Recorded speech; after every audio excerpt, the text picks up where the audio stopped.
The countdown to the ESPN Cricinfo Awards for the year is over. We now know the award winners. And in the company of Ian Chappell and Sanjay, we're going to look at the person who's won the bowling award in one-day internationals.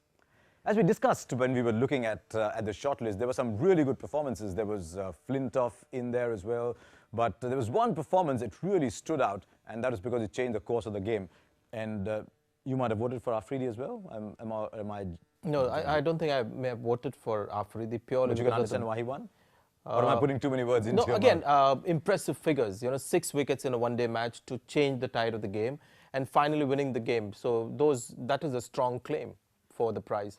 I think the other thing that happens as well, Ian, is when someone performs against Australia, in spite of the fact that Australia are now not the same dominant force they were a couple of years ago, you tend to just stand up and say, oh, if it's against Australia, it must have been special.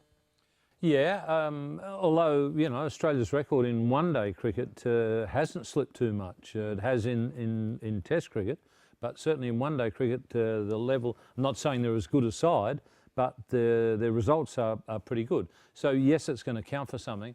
And I think also a flamboyant player like Afridi, it's like when you look at a football match, the flamboyant players quite often get the votes for the best player on the ground. You're looking at Ronaldo, for example. Yeah, because you see, when they do something, it's spectacular.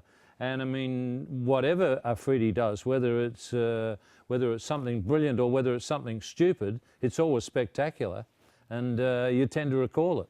For me, stage also is very important when I'm looking at performances, on what stage it has been, that performance has been given. And that's where I think I may have not voted for Shahid Afridi.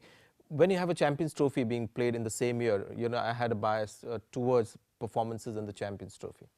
Also, there's a track that was helping him, but as you tell, I mean, it was the same track for everybody, and he went through a very strong batting lineup. But I'm not greatly aggrieved by the choice, so it's fine.